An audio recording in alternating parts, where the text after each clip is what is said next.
Liverpool won, Burnley won then at Anfield, and let's move on to 93 points so far in this Premier League season. That means Liverpool will now have to win all 3 of their remaining league matches if they're to break Manchester City's 100 points record, with Arsenal, Chelsea and Newcastle United still to come. Joining me here on this live debrief on the Blood Red channel to react to that disappointing result in the end for Liverpool is Theo Squitres. Theo, first of all, before we get into the finer details of the clash, your overall thoughts at the final whistle? Well, you can't win them all, can you? And it's probably a testament to how good Liverpool have been all season that another game unbeaten at Anfield and you're disappointed. They've already won the league. On paper, it doesn't really matter, but it almost feels like a defeat. They're so good, but as you expect, there is going to be a time when they're not going to be at the races. They are only human. They had the chance today. Obviously, Firmino hit the post. Salah had a couple that he probably should have connected with better. Nick Pope was in sensational form, making a few world-class saves. And the game felt like it turned a bit in the second half. It's been the case so often for Liverpool this season where it's been tight games and you've had that belief that they'd still find a way to win it. They'd still get a late winner somehow. But it was missing today. And it was Burnley who looked more like getting a late winner. Liverpool held on. Frustrating. You can tell Jurgen Klopp was not happy at the final whistle, but it's another point towards hopefully what's going to be a record-breaking points total if they can keep up an unbeaten run towards the end of the season. Yeah, if Liverpool had have won, they would have been just one home game away from going, 19 games all the way through the season at Anfield and winning the lot. But of course, that isn't now on the cards for them. We know about the 100-plus points target for the season, but I mean, how important do you think that Anfield feat would have been for Jurgen Klopp and his players had they been able to achieve that? It's one of those where it's nice to say that Liverpool have won every single home game throughout the season, but they've had so many records they could have broken or have broken this season. I'm not sure about you, but I almost forget some of them. It's so hard to keep track of them all. There's so many. And at the end of the day, it doesn't matter which records they have broken or which records they haven't broken. What matters is they're going to get their hands on that Premier League trophy. They've already won that. It is nice thinking that they are that good, that they could have won every single home game or they could have been invincibles throughout the campaign, but they're still enough to win the Premier League. When you've waited 30 years for that to happen, that is the main goal. All these extra records and that, it's all nice. It's all nice little perk to it, I suppose. But if you've only got this success that you want to achieve, it's not about the record. It's just about that end result. And it's sort of, I suppose, why Liverpool have now been focused on the other records is because they've won the league so early, and it's just to give them a bit of fire in the bellies for these final games.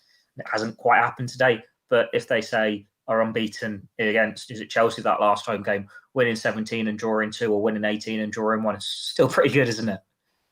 Yeah, not too many things to complain about for Liverpool fans, certainly this season. As you say, the Premier League title already wrapped up. I mean, on the day today, Liverpool, I think, definitely over the 90 minutes, the better side on the day. But Jurgen Klopp not too happy with a couple of refereeing decisions. The Burnley goal had an offside in the build-up, but VAR couldn't intervene as it was not in the same phase of play. And Klopp also thought Liverpool could have had a penalty for a potential foul on Robertson inside the area. Theo, what did you make of both of those incidents? For the Burnley goal, it's one where the offside gets given against, I think it's Salah and Mane. Burnley get the free kick, and there's a water break, and they take the free kick, obviously score for it. They're not offside. They look in line. Obviously, VAR can't check it, and it's not one where you can really disallow it anyway. But when VAR is only a new technology, it's not something that would have been disallowed for any reasons in years back. So I don't think it's something Liverpool can complain about too much. It's a long ball into the box for a free kick, and they just haven't defended it that well. But don't take anything away from Rodriguez. It was a fantastic finish. Both keepers are on the top of their game today, and it was going to take something special to beat both of them. Obviously, we had that with Andy Robertson in the first half, but it was a great finish from Rodriguez as well. So there's not really too much you can dispute about that, even if there are question marks about the decision to give him the free kick. Just got to hold your hands up to say, good finish, well done. For the penalty, it's one where if the fans are in there, if the crowd was in there, you might think Liverpool would be more likely to get it. But then all these connotations from the fans, it's like, oh, do VAR just intervene and rule that out anyway? I think the defender gets a touch on the ball. It's a clumsy challenge on Robertson, but he's got to it first, and then it's the follow through. We've seen them given in the past, and we've seen them not given in the past. It's probably the right decision not to give it today. If Liverpool had been 2-3-0 up, if Nick Pope hadn't made his wonder saves in the first half, Jurgen Klopp's not really complaining about that one so much. As we saw after City, when the result doesn't go his way, he's getting very worked up at the moment because he's just so used to winning. And I'd imagine it's another case of one of those where taking his frustrations out whatever way he can. Yeah, not the best loser, I think it's fair to say, Jurgen Klopp. But of course, he is a very, very good winner, and he's shown that plenty of times this season. I mean, Andy Robertson it was who was supposedly fouled inside the area, just about got the ball. I think it was Eric Peters who dived in. It was Andy Robertson, of course, who opened the scoring in that first half too, with a superb header after Fabinho's through pass. 16 headed goals now for Liverpool in the Premier League. I think that's 4 more than any other team. I think Everton on 12. I mean, just in terms of that goal, Theo, it was an absolutely brilliant pass and a brilliant finish as well. But first things first, what the hell was Andy Robertson doing right wing? So you expect to see Mohamed Salah, not your left back. But yeah, it was a great header from him. He's had so much time to watch it. And I think there were the calls on the commentary saying, why is he not heading that across to Firmino or Mane? Well, because he knows exactly what he's doing. There's one place he can put that ball that Nick Pope is not getting anywhere near to it. And that's exactly where he puts it. We've seen time and time again, Robertson does have an eye for goal. He does like to get his name on the score sheet. And whilst he hasn't had many thunderous efforts from outside the box during his Liverpool career, I don't think he scored any actually from outside the box. He can have a decent header on him. We saw a vital goal against Villa earlier in the season. It's a shame this one's not proved to be as vital, but it was a brilliant header, brilliant goal from him. If he's got that in his locker, it's not just the Liverpool front three you've got to worry about. And we've said so long about the front three, top rocking up all over the pitch. Well, if it's the fullbacks now doing it as well, defences are going to have to worry. Yeah, I think Liverpool today, certainly in the first half, looked a lot more fluid. And I suppose Andy Robertson is key to that, isn't he? Because, you know, you look at his overlapping runs, the relationship that he has with Sadio Mane just in front of him. I thought, you know, the whole Liverpool performance today was improved by the fact that Andy Robertson was much better than maybe what we've seen since he's come back from the restart. Yeah, well, he came off the bench in the midweek and got assist for Salah's second goal, and he's got his goal today. He was definitely one of the ones who were looking shakiest after winning the title after the restart, but he's beginning to find a bit of form again. And we've said it before, how this Liverpool team is built on balance. It's built on fullbacks getting a lot of the ball, getting down those flanks and getting crosses in or cutting the ball back. And it's with your wingers cutting inside, getting shots off, or Firmino dropping deep. And if you take out one or two of those key components, it doesn't flow the same. It doesn't work the same. And I think it's a bit more vital coming down that left-hand side, because if you're on Liverpool's right, Mohamed Salah's probably not going to track back that much. And, he's always going to probably kind of inside and shoot. But Sadio Mane is a bit more unpredictable. So it's more important for them to have that relationship with him and Robertson, because Robertson is just head down, get to the line, get the cross in. Whereas like Salah, Trent's also a bit more, he'll think a bit more fluidly, won't he? He's more instinct as a footballer, like cross, cut inside, cross, whatever. Obviously today Neco Williams started, but he's still a raw player as well. He was a bit out there on his own. So put more importance on Robertson because it's Liverpool's tried and trusted. That formula works, and defences can't really stop them when they're combined well and at the best of their game. Yeah, you mentioned Neco Williams there. We spoke about him, as you say, during midweek against Brighton. And, he did okay in that game, came off at half-time. But I thought he looked a lot more confident over on the right-hand side today. What did you make of his performance? Yeah, I'd agree with that pretty much. It's not really a surprise, is it? A teenager playing on his favoured side, he's going to look a lot more comfortable. In midweek, he started well at left-back. He has played left-back before, I think, for Wales youth teams. But you could tell he was a right footer on his weaker side. And there was one moment, I think, where he made a lazy challenge, and he obviously had his booking as well. And you could tell he was walking a tightrope. Jurgen Klopp would rather have subbed him at half-time than risking getting sent off. So I think it was almost, I had to sub you at half-time last game. Now get your chance in your favoured position. It's a chance to rotate rest Trent and rest Robertson. And he did look more comfortable. He was getting forward a lot. He had a couple of shots. Probably his touch let him down a little bit at times, but he still looked comfortable and he still looks a talented player, and it's one Liverpool fans can be excited about. Stephen McManaman in commentary was saying if he was at any other team in the Premier League, it'd probably be the first choice right back already, which just shows how strong Liverpool are at fullback. But he's going to get opportunities at Liverpool. He's got a great cross on him. He's got a bright future ahead of him. In 12 months' time, he should be played at the Euros because he's going to get his Wales international debut at some point in the next couple of months. He's certainly one to keep an eye on if he can build on this promising start. Is that his appearance now to clinch his medal? Has he now got that in the bag? It's deserved from him after a fantastic season where he's almost come from nowhere to break into this Liverpool first team and fully make himself part of the first team squad. Yeah, certainly a player that Jurgen Klopp and Liverpool fans can look forward to seeing a lot more of next season. I know Ryan Giggs as well, the Wales manager, is a huge fan of him. But moving on slightly, still no home goal this season in the league for Roberto Firmino. Liverpool not quite able to get the goal today that would have killed that game off. Are either of those two things a concern for you at all?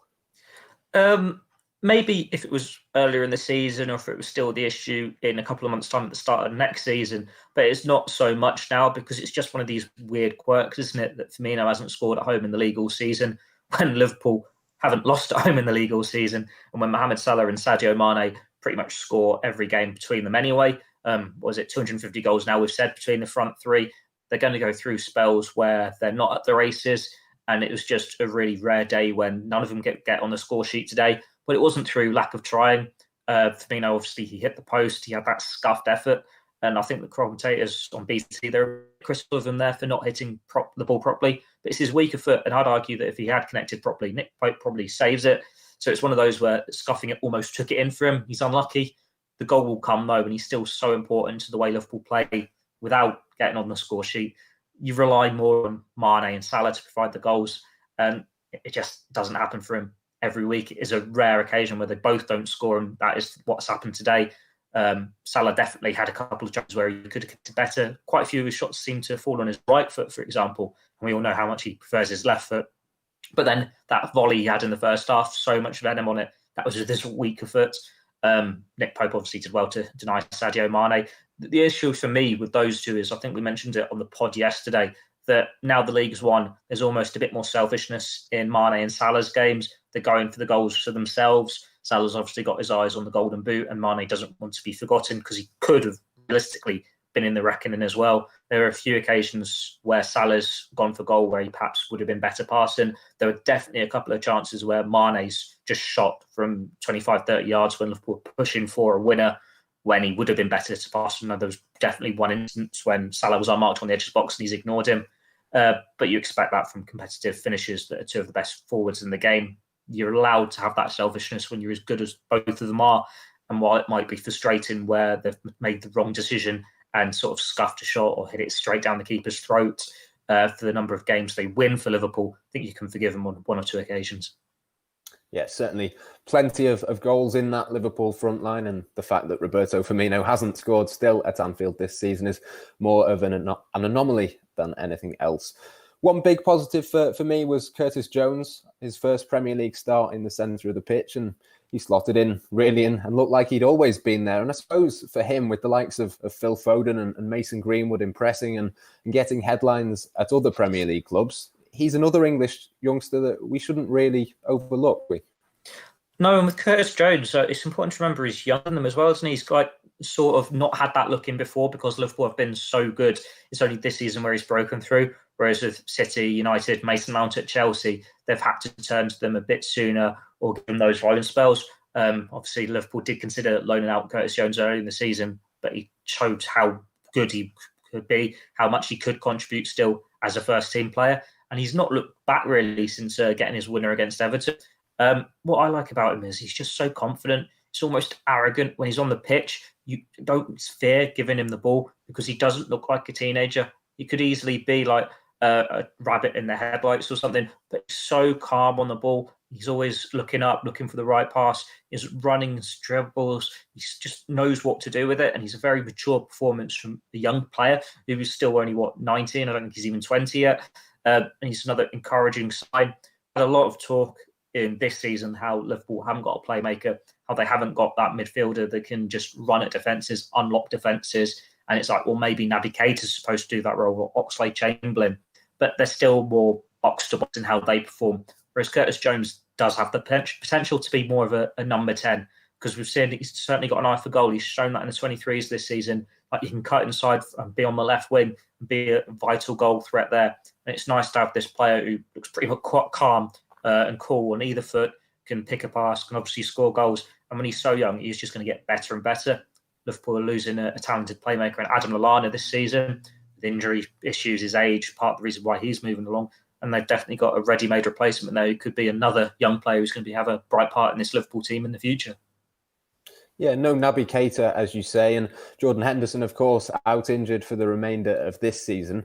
We've spoken there about Curtis Jones, but the man alongside him, Wijnaldum, was that almost a chance missed for him to put down a marker? Because, with him being selected over plenty of other options for Liverpool, he didn't quite have the perfect game today. Wijnaldum's like Jurgen Klopp's go-to midfielder, isn't he? He's the tried and trusted that you can put him in pretty much any role in that midfield, and he's going to do a job. But I think that also comes at the expense of when you put him in that midfield, he's almost merging all three of those roles.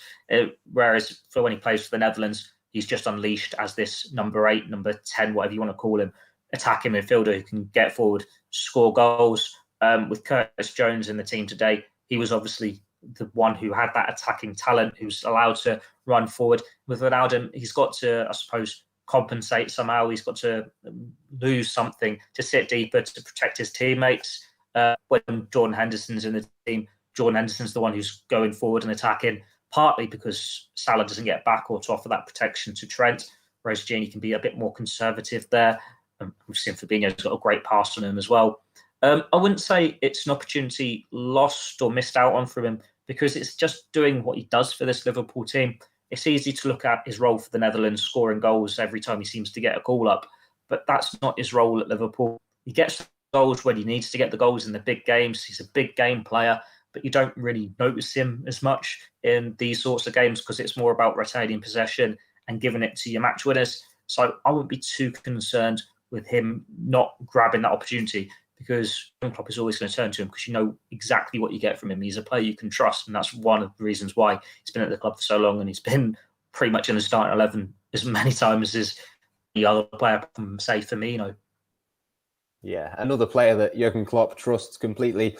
Alisson Becker, beaten by a really good strike, I think, from Jay Rodriguez. Some controversy surrounding it, as we discussed before. But that goal means that Alisson still one behind Nick Pope in the race for the Golden Glove.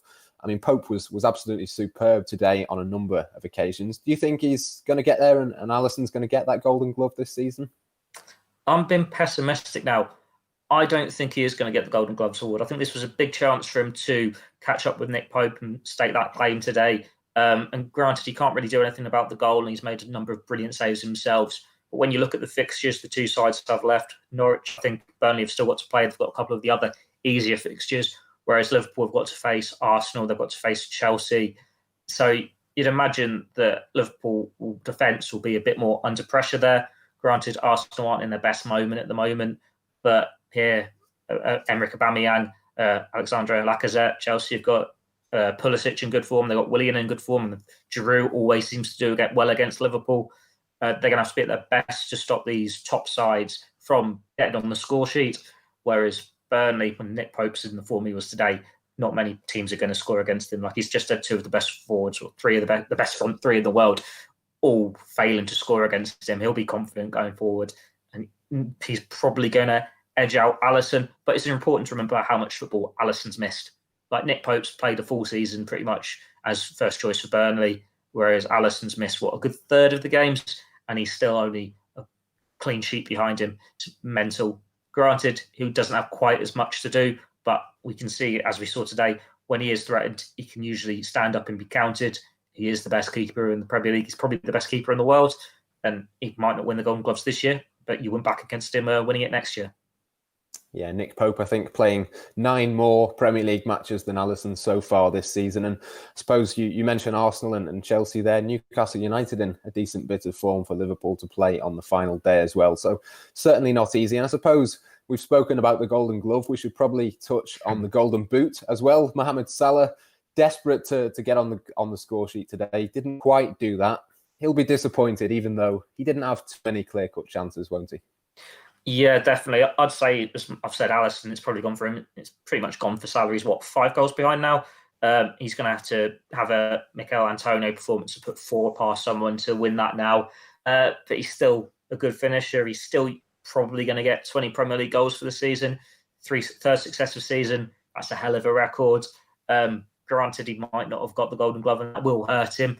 But you could tell it plays on his mind a bit at times, because he had that right-footed volley, which, for all intents and purposes, I think everyone felt he'd scored. Brilliant save from Nick Pope. But he had a couple more as well where he sort of snatched at them. There was one where it had been blocked. Nick Pope dived to one corner and he effectively had an open goal. All he had to do was roll it in, and he's like hit it high and wide. There was a couple more where they're on his right foot and he's just hit it straight at the keeper or whatever. It just wasn't his day in front of goal. But then he likes scoring against Arsenal. And Chelsea's his former club. He might want to prove a point against them. It's all very well saying these are tougher fixtures and he's not going to do it. But it would be very Mohamed Salah-esque to then go and score a hat-trick in both games and walk his way to the Golden Boot. Yeah, certainly with Mohamed Salah, I don't think we can rule anything out. The pressure off. Liverpool then, with the Premier League title wrapped up. A couple of individual accolades to go for. But on the day, a disappointing result in their penultimate home game of the season. For now, though, that's all we've got time for here on the Blood Red channel. Myself and Theo will be back on Wednesday night after Liverpool take on Arsenal. But there'll be plenty more content across the Liverpool Echo and Blood Red in the meantime. Until next time, from myself and from Theo, it's goodbye for now.